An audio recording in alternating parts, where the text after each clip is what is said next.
Senhores telespectadores, estou-lhes a falar no claustro do convento da Serra do Pilar. Todos sabem o que é o convento da Serra do Pilar, aquele convento muito bonito, que fica assim num monte sobre o Rio Douro, em frente do Porto. O claustro é realmente uma peça de arte lindíssima. É uma coisa do século XVII, tem ali uma data de 1692, mas isto já é um arranjo, porque o convento foi construído em 1532, no tempo do Camões, e teve um papel de certa importância. É claro que, como sabem, no século XIX veio a Revolução Liberal, deixou de haver conventos, deixou de haver frades, e quando Dom Pedro desembarca aqui no norte do país e veio ocupar o Porto, mandou tropas instalarem-se aqui no convento da Serra do Pilar. Este convento, a igreja circular, com granadas a explodir, com buracos nas paredes, é aliás um dos emblemas mais característicos dessa célebre história do cerco do Porto.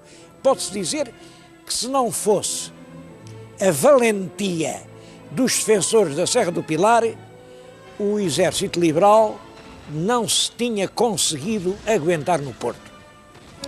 Mas não é propriamente nessa guerra que eu já venho falar.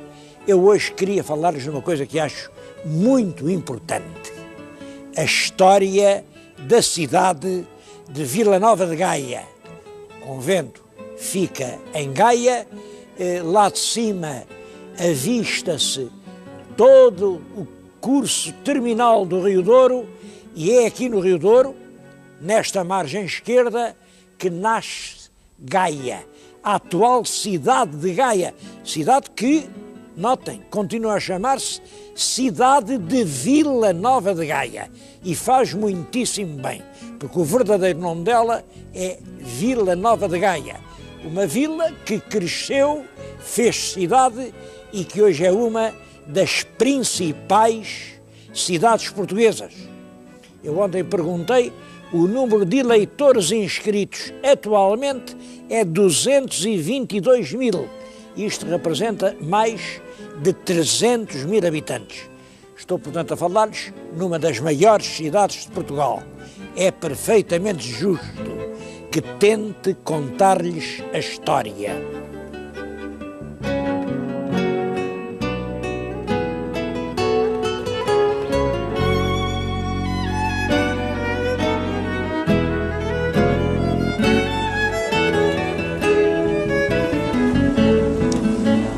Contar a história da cidade de Gaia não é muito fácil, porque realmente não há uma Gaia, houve duas Gaias. Uma Gaia antiga, uma Gaia medieval. A Gaia antiga, penso que vem da época romana. O meu telespectador tem aqui na frente a margem esquerda do Rio Douro e vê ali um ponto mais alto, até parece que está assim aplanado no cimo, e realmente aquilo representa as terraplanagens feitas para um castelo que ali havia. Havia ali um castelo, o Castelo de Gaia. É naquele castelo que se dá toda aquela história lendária da lenda do rei Ramiro, que eu já uma vez lhes contei, que é uma linda lenda.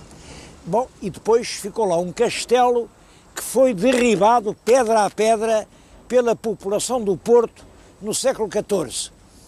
Esta gente do Porto nunca gostou muito de castelos. E com razão. Isto, castelos, o castelo tem o alcaide tem a mania que dá ordens, tem a mania que dá multas, e esta gente do Porto era um povo livre, um povo que queria ter o destino nas suas próprias mãos.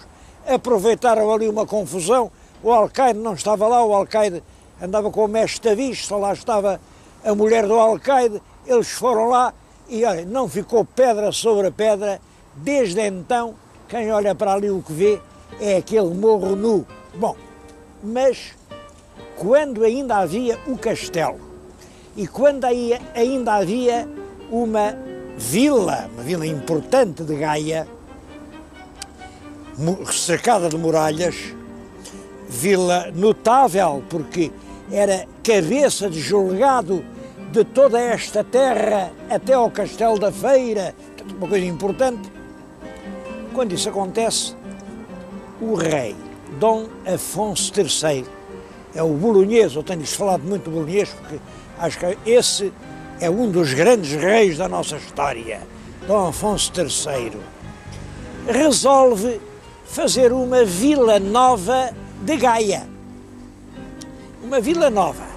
Então, em vez de a fazer lá em cima, naquele outeiro, vem aqui para baixo. Estão a ver ali um edifício azulado, ali naquele largo, é ali à volta, está ali, vê-se ainda ali o cruto da igreja de Santa Marinha, e ele faz uma vila nova de Gaia, em terrenos que lhe pertenciam, porque o rei tinha aqui algumas terras, eram as chamadas terras riguengas, riguengas por serem do rei. Rei em latim, como sabem, é rex regis, é daí que vem riguengo. Bom, terras do rei, e ele nas suas terras fez uma vila nova e deu imensos privilégios aos moradores da vila que ele criava de novo. Quem viesse para aqui não tinha que pagar isto, não tinha que pagar aquilo, podia andar por todo o reino sem pagar portagens, podia comerciar livremente. Bom, claro, com tantos privilégios, o que é que aconteceu? Estão a calcular. A gente que vivia lá em cima passou-se toda para a vila cá de baixo e cerca de 30 anos depois a vila lá de cima estava quase deserta. Bom, então veio Dom Dinis, passados 33 anos, e dá à vila lá de cima um fural com tantas garantias como tinha a vila cá de baixo, mas acrescentou-lhe qualquer coisa em que nunca ninguém fala, mas eu acho que é muito interessante recordar-lhes isso.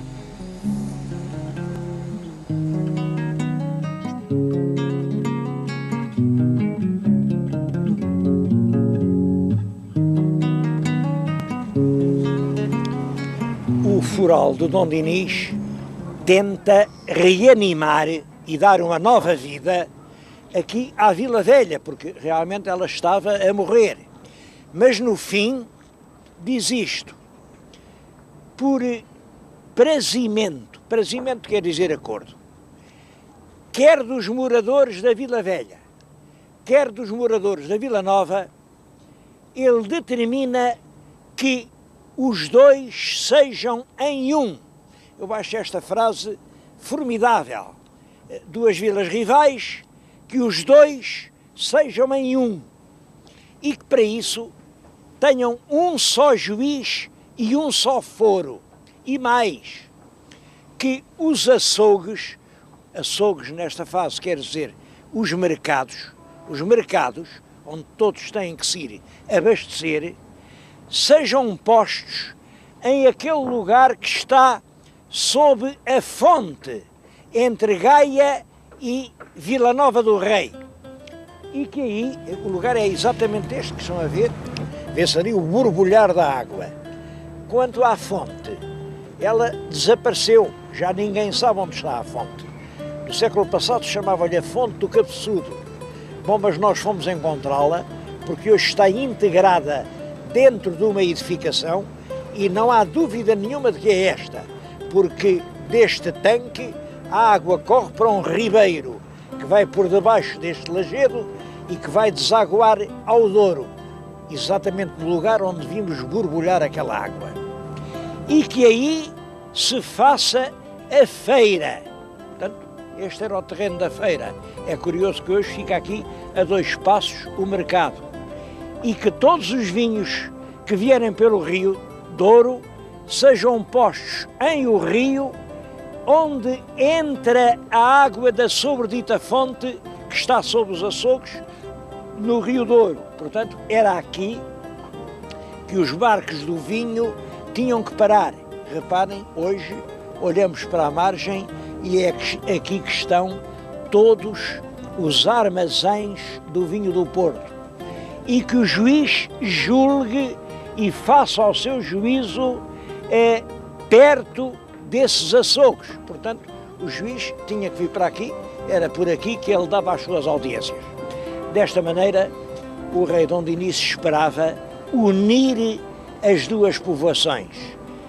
A Vila Velha, que estava no alto do seu monte, cercada de muralhas, e a Vila Nova de Gaia, que estava rapidamente a crescer.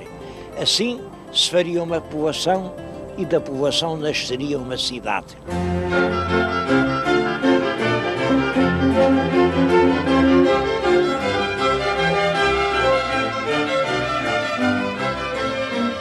Entre a lei do rei Dom Dinis, que manda os barcos carregados de vinho esperarem aqui, diante desta margem, e o dia de hoje passaram 712 anos.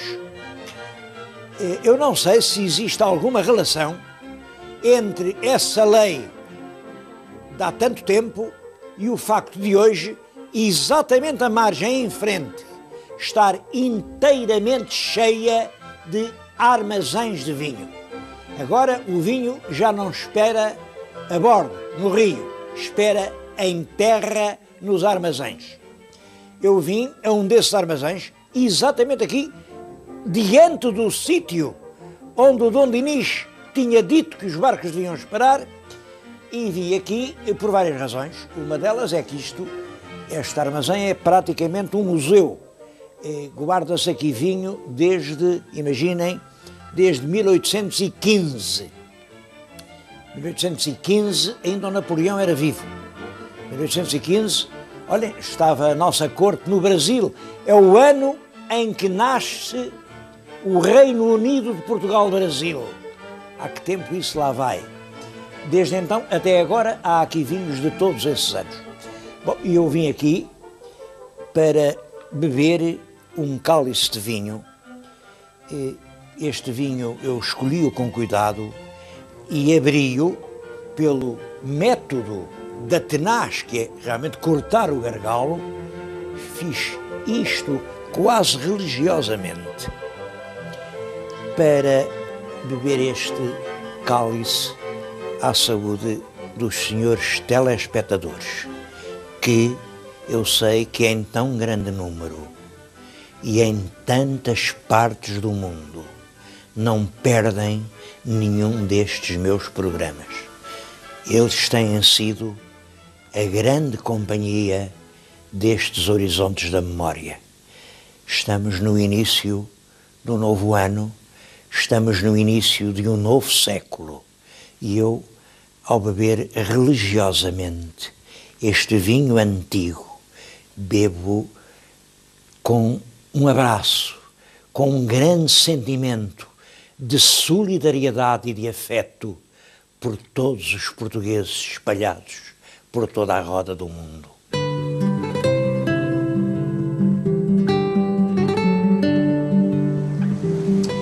A extraordinária importância das caves do vinho do Porto em Gaia fazem com que as pessoas pensem que aqui em Gaia o que há é o vinho do Porto, são as caves, são as provas dos vinhos. Isso não é verdade. Há muito, muito mais para ver.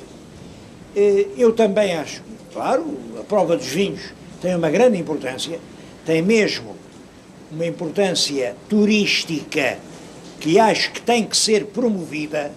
Eu penso, por exemplo, que agora nesta grande aventura que vamos viver do Porto 2001, a grande vedeta tem que ser a prova do vinho do Porto. Bom, mas não é só isso, há muito mais coisas.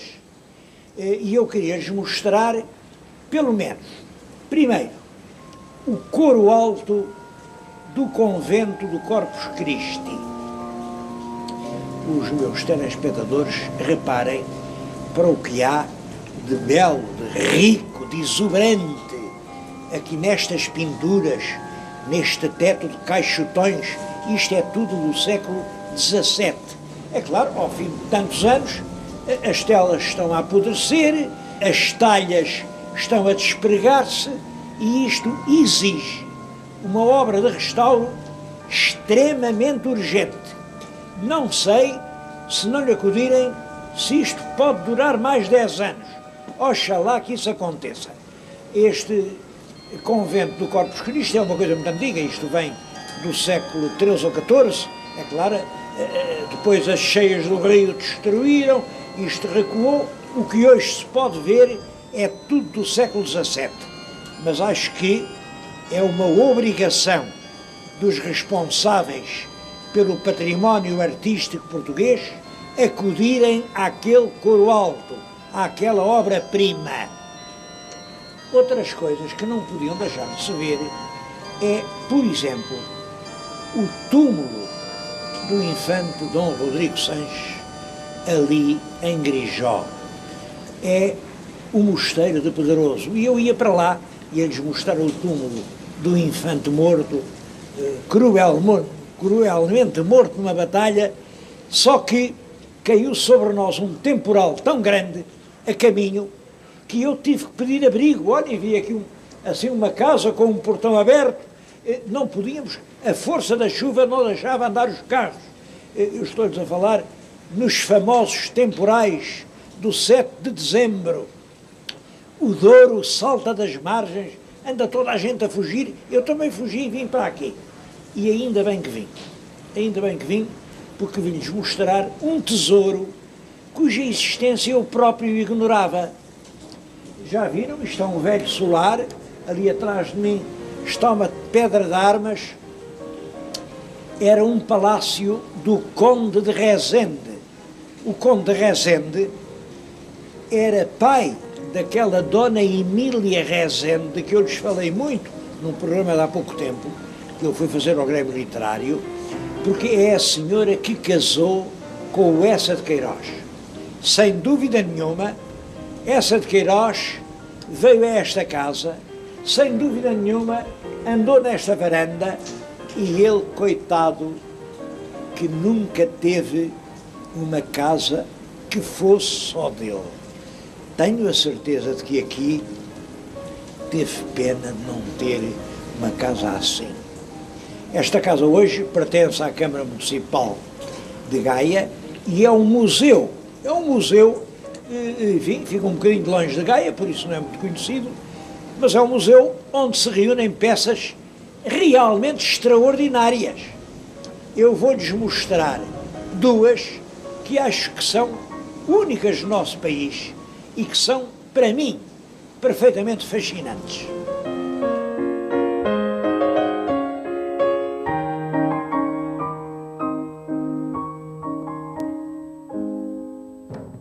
As peças são estas. São placas de bronze com longas inscrições. O que isto diz é o seguinte: são pactos de hospitalidade, em latim isto dizia-se hospicium, entre o guerreiro romano, que vem de longe à frente de tropas, chega aqui, a estas terras do fim do mundo, encontra os chefes dos indígenas, estão aqui os nomes deles, os chefes dos indígenas eram o Níger, o Rufus e o Priscos, que eram chefes de uma tribo dos Túrdulos velhos. Falava-se muito, todos os autores antigos falam dos Túrdulos velhos, mas ninguém sabia onde eles ficavam. Ora bem, aparece agora as duas placas. Uma é do ano 7 depois de Cristo. A outra é do ano 9 depois de Cristo. O assunto é o mesmo, sendo cônsules fulano e fulano. Depois aparece o romano que se chamava Décimos Júlio Silo, e faz um acordo de paz para si e para todos os seus descendentes com os chefes da tribo que aqui existia. Isto emociona-me muito porque isto é o primeiro contacto entre a chegada dos romanos e as populações nativas. Reparem, os romanos chegam e o que é que fazem? Um pacto de amizade. Estou-lhes a dizer isto e recordado da forma como os primeiros portugueses chegaram ao Brasil. Encontraram o Caramuru, encontraram velhos portugueses ali, encontraram os chefes nativos e fizeram pactos de amizade com eles e assim começa realmente a presença dos portugueses nas terras do Novo Mundo. Estes documentos são únicos na história da humanidade, foram revelados e descobertos pelo professor Armando Coelho, é um professor muito ilustre da Universidade do Porto, que publicou este livro sobre as placas. É claro, este livrinho hoje está inteiramente esgotado. Tem aqui a reprodução das placas, tem a leitura, tem tudo quanto se lhes refere, e eu julgo que agora que estamos no ano do Porto, capital da cultura, era uma obrigação dos responsáveis por essa efeméride mandar reeditar este opúsculo do professor Armando Coelho e distribuí-lo pelos milhões de pessoas que se espera que venham ao Porto, porque isto é um monumento à paz, é uma forma como povos em estádios de civilização tão diferentes se podem encontrar, ser amigos e em conjunto fundar uma civilização que chegou até aos nossos dias.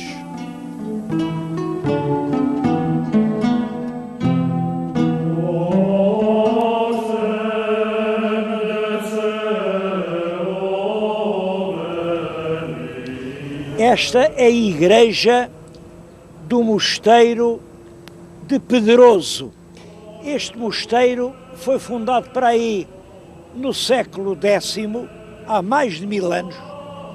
Foi protegido por Dom Afonso Henriques. Depois foi habitado pelos monges beneditinos durante o século XI, XII, XIII, XIV, XV. E os beneditinos é que ajudaram, ensinaram aqui a arrotear as terras, a fazer as casas.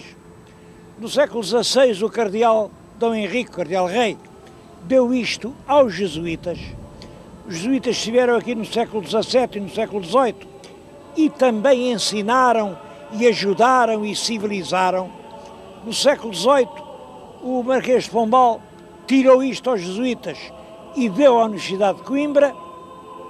Bom, aí é que a Universidade fez menos do que tinham feito os outros, porque o que se limitou foi, em 1803, a pôr em praça, vendeu-se em leilão e caiu nas mãos de um particular.